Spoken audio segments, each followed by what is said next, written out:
que en la Argentina nació algo nuevo el 17 de agosto. Eso es lo que ocurrió con el banderazo, porque apareció de golpe un nuevo actor político y social.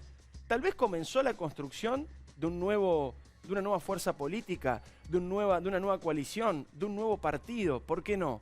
Porque lo que ocurrió el otro día es que un porcentaje muy importante de la población, que uno podría ubicar entre el 40 y el 50% de la Argentina, si uno analiza los números de la última elección y tiene en cuenta también las diferencias o las desilusiones que puede haber tenido algún sector producto de estos primeros 6 meses de gobierno, apareció este porcentaje importante de la sociedad y decidió poner un límite.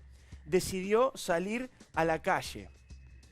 Por primera vez prácticamente, si bien esta fue la 4ª marcha, fue la más importante, pero este movimiento, esta necesidad de un montón de gente de salir a la calle, empezó a conformarse este lunes 17 de agosto y tiene un montón de características que son muy novedosas para la política. Diría yo que incluso es una de las novedades políticas más importantes de la última década en la Argentina. Porque es un actor social que siempre participó en política, que siempre estuvo vinculada a la vida pública, pero que ahora decidió salir a la calle.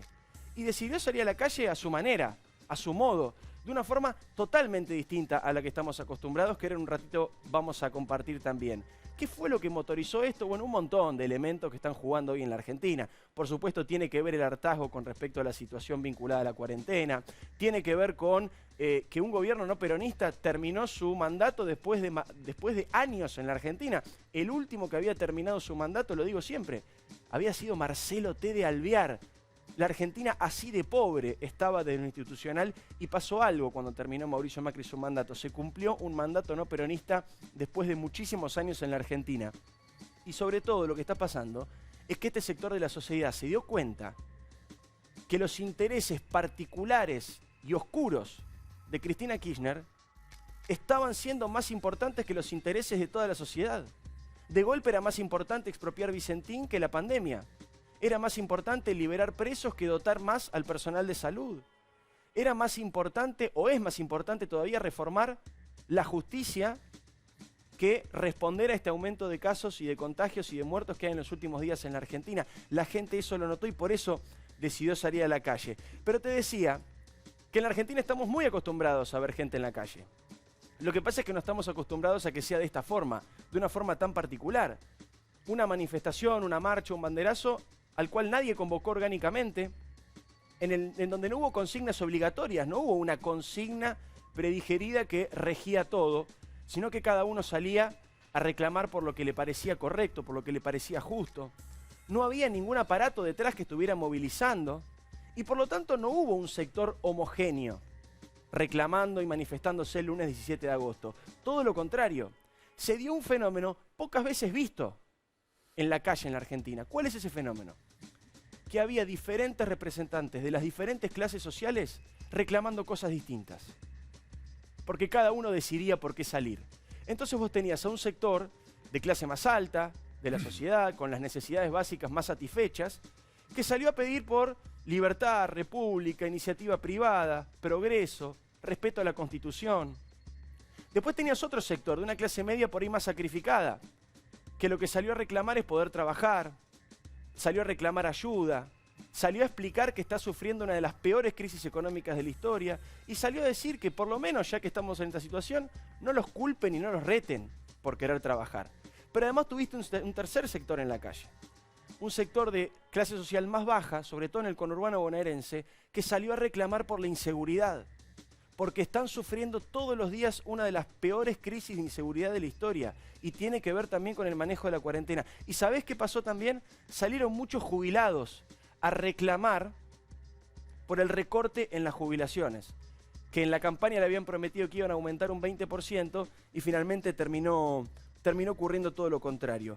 En la oposición también ha generado la marcha del día 17 de agosto todo un cimbronazo y una cantidad de preguntas todavía sin respuesta. No hay un líder claro. A mí me gusta decir que la marcha no fue gracias a la oposición, fue en algún punto a pesar de la oposición, que no terminaba de estar de acuerdo con cuál era la posición de este sector de la política con respecto a lo que había pasado. La sociedad está reclamando nuevos liderazgos.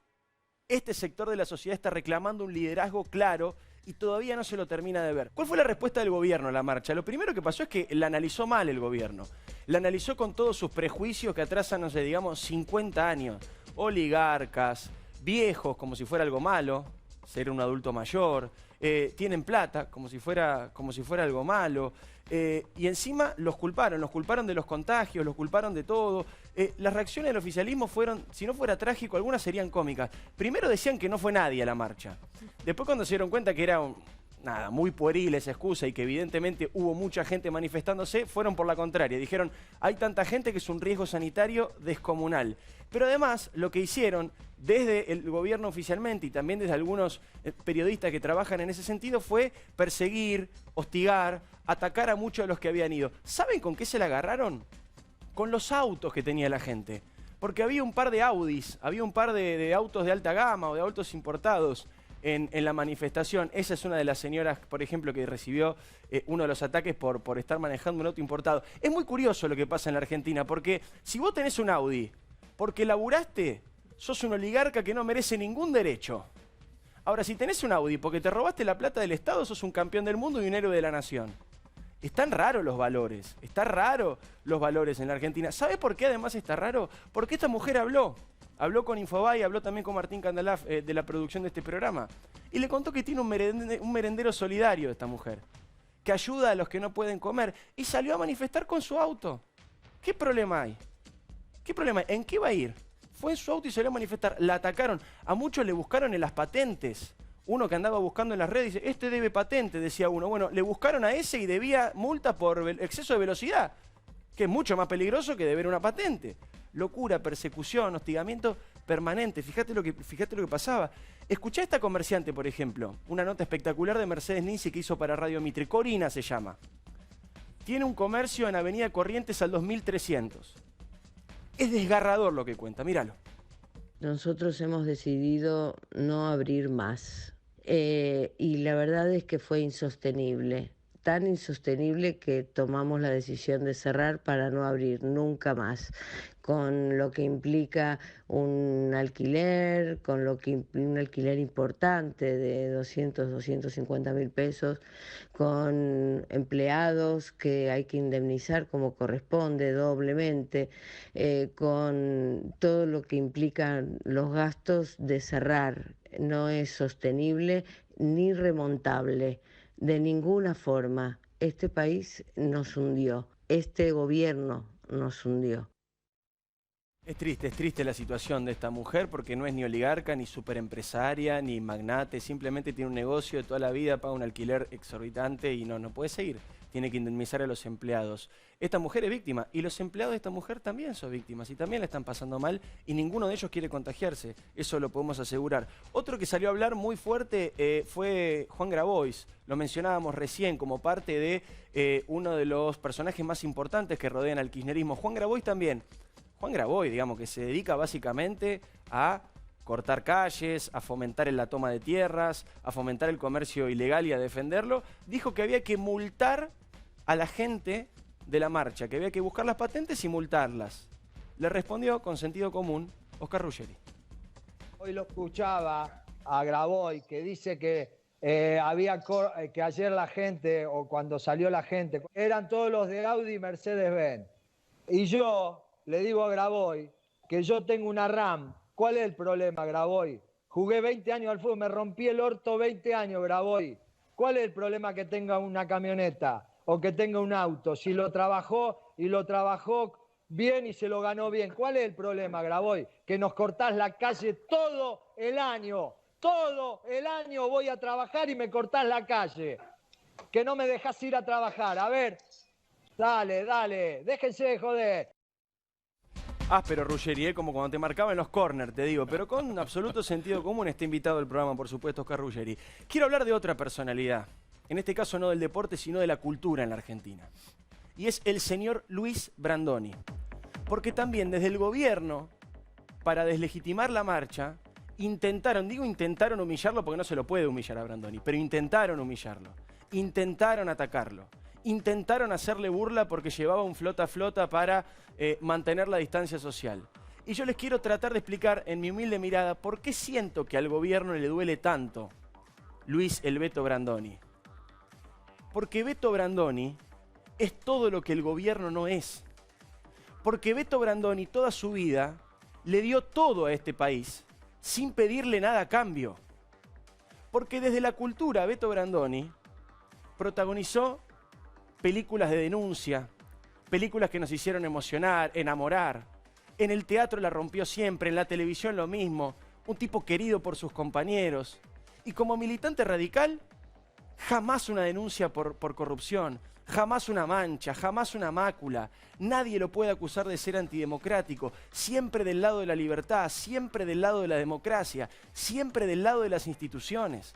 Porque Luis Brandoni durante la dictadura se jugó el pellejo. Luis Brandoni se jugó el pellejo durante la dictadura. Ahí lo están viendo. Fíjense la diferencia. Fíjense la diferencia. Lo que era Brandoni en la dictadura. Asamblea, reclamando, pidiendo por más libertad. Coherencia a lo largo de toda su vida. Coherencia y honestidad. Creo que no hay en el gabinete nadie ni con la capacidad de una gota de sudor de Brandoni.